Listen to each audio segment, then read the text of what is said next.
podcast app. Well, not the podcast app, the podcast itself, the Who, What, Why podcast. And I know that you're always uploading your own podcast from your website and also other interviews you do. And it's amazing every time I hear you speak. Anytime you do an interview, it's amazing the amount of information you stored throughout these years and hold. And I just thanks again. I really appreciate it. I'm sure myself and the listeners are going to learn some stuff today. Well, happy to do it. And so let's start off with something that happened not too long ago. I know you were covering the Boston bombings, and it's funny how emotional people get when we talk about that topic, because it seems like a lot of times, because I'd be paying attention to the work you're doing on the Who, What, Why website, and I would bring up some of the questions you guys would bring up when I was with friends and when the trial was going on. And it's amazing how quickly people just jump to basically just saying you're crazy. It's obvious. It's cut and dry. You know, what happened, you know, those guys are terrorists. There's pictures of them with the, ISIS-like style flag. There's, they obviously did it and all this stuff. And did you see or did you have similar issues with like trying to, I guess, question some of these stories? Like people were looking at you like, why are you questioning this? Do you think it was an emotional thing or what do you think it was? Yeah, I am not a psychologist or a psychiatrist, but I can certainly say that when powerful emotional events take place, and it can be tremendous happiness or sadness or terror or any of these things, our minds are not running our body. The chemicals are. And the manipulation of human beings via a whole bunch of different stimuli, visual, oral, all of these different kinds of things, they create an automatic response. And this has been understood by those who sought to rule other people throughout history. If you go all the way back, there were, even in ancient times, there were methods to do that. And if you think about the waving the red flag in front of the bull, it's really something like that. And I think we all know that when we get, let's say, for example, really, really mad about something, we're no longer rational. And these kinds of events, there is a need on the part of each of us as individuals to reconcile and settle the discomfiture and the terror. We need certainty and we need closure. And this is not even a choice. So it's not something we're choosing to do. So our tendency when anything alarming happens is to take the simplest explanation from those who say that they will protect us. And so when someone else comes along and says, now hold on for a second, how do we know we're actually safe? How do we know it's been solved or settled? How do we know that there is not more to it? The instant reaction is anger at the messenger, so-called kill the messenger. And I think that's what we see in these things. As a member of the media, I've experienced it personally with major events like 9/11, anything like that. The second something happens, I'm sure it was the same thing with Pearl Harbor, there is an understanding that we all need to close ranks. And I understand that too. It makes sense that in a Hurricane Katrina, an emergency, you want to close ranks and everybody dig in and help.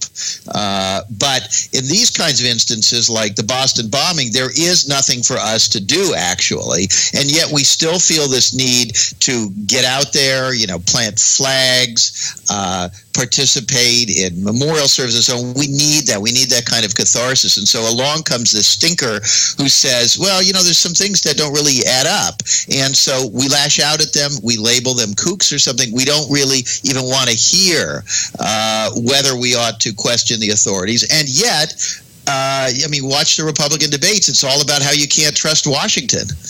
Yeah, it is pretty funny how that works. There's a great, I actually just had somebody from the film company, Free Mind Films, and they did a great documentary called State of Mind, The Psychology of Control. And it's a great historical movie on, like you said, those in power and they understand the psychology of how to keep people making emotional decisions and kind of this herd type thinking of keeping people going along with the group.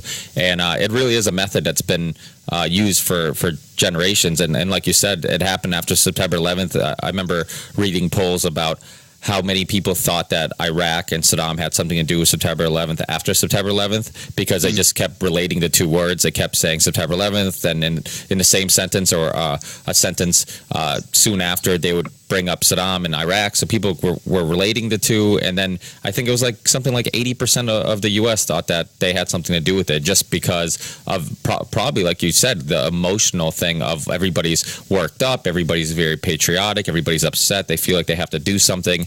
And like you said, when we think emotionally and not logically, that's when people can really take advantage of us. And the other thing you see is how people were clapping after they caught the younger brother. And it's like, you guys just had a police state in Boston, and everybody's clapping. Like they're excited the fact that and don't get me wrong, I'm not saying that, I don't want to minimize all the people who lost limbs and everything that's happened. And obviously there's 3 deaths, and that's more than anybody wants to see. And but it was amazing how big of a story it was when really, I remember when it first happened, I'm like, 3 people died, and they're really like, it's literally seems like it was the next September 11th, like it was the next terrorist attack. And I don't know if that was on purpose or whatnot, but it kind of seemed like it. It seemed like they were, before they had all the information, they were kind of making us feel like it was a terrorist attack. Is that an accurate, I guess, memory of how the media was talking about the story? Yeah, I mean, let me explain. Let me provide a comparison, if I may. James Holmes killed 12 people. As you were mentioning, 3 people died in the Boston Marathon bombing. He killed 12 people, and he wounded 70. Okay, now I don't know what the stats are in terms of dismemberment and things like that, but I think if you compared the two, you could probably show that James Holmes caused more damage. As he certainly killed 4 times as many people, and he will spend the rest of his life in prison. Now, Jahar Tsarnaev, who was the younger brother of the person who is presented as the the perpetrator, has been sentenced to death. So right away you have to say, why is this one getting death and the other getting life in prison? Now you can talk about the jurisdiction and the state of mind of the political atmosphere in each of these places and so on. But the fact is, Massachusetts is supposedly a sort of a liberal state, I think more so than Colorado, and yet a harsher sentence. And that raises the question, why? And then the answer is, it's because there was a need for that kind of closure, which raises the question, why? And I think you're absolutely correct. Look, we know that the leadership in the United States has fabricated wars and justifications for wars. This is not even in dispute. And you brought up the example of falsely trying to conflate stuff with Saddam Hussein. On our website, Who, What, Why, we were among, really, as far as I know, the only news organization to question the U.S. invasion of Libya and the reasons, and a lot of the stuff that we have heard about Gaddafi, which turns out, listen, I'm not defending the man, but I mean, turns out to have been grossly exaggerated, much of it even made up. And this is what you do.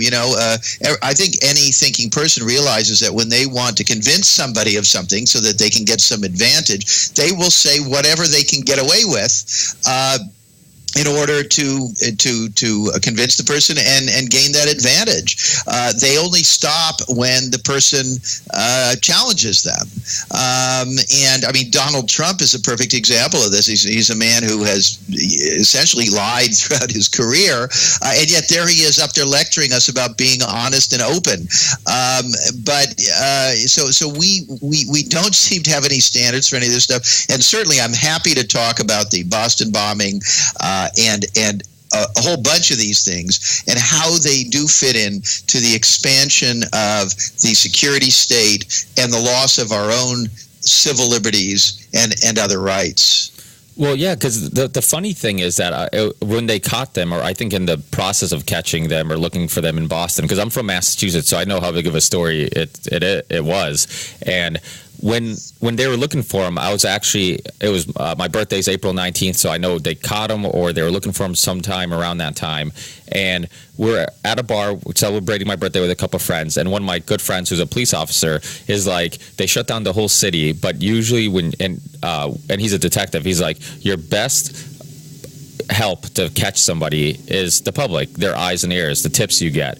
And of course, soon after, they open up or they get rid of the police state, they let people leave their homes, and somebody spots him and they catch him, and he was right. And so this whole idea of like shutting down a whole city for, like you said, 3 people, and I'm glad you made that James Holmes comparison, because that's something I just recently in the news, and I never even put the 2 and 2 together, that you're absolutely right. He killed many more people. He got life in prison, and this guy's going to get, possibly the death penalty. So it's amazing how they justify it. And like you said, historically, they've always used these type of things that justify losing our freedoms and securities. And it gets to a point where it's just like, when are we basically contradicting our whole purpose of we're trying to protect ourselves, but really, I mean, I'm not sure the Boston, I guess my point is the Boston bombing happened even though they kept taking away securities and freedoms and stuff like that to try to make us safer, and things like that continue to happen. You're not going to stop that. So what's the point of taking away everybody's freedoms?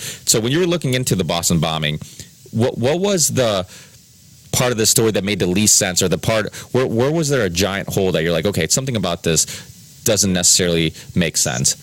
Well, I mean, I have to say that as an investigative journalist, I rely a lot on a kind of a sixth sense about things, and that is not just really an imaginary thing. It comes from experience. You've seen enough things, you've read enough things, and you see patterns. And right when the bombing happened, I actually got a bad feeling beyond just the bad feeling you get from the bombing itself.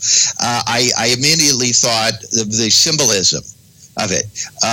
The Boston Marathon, Patriots Day,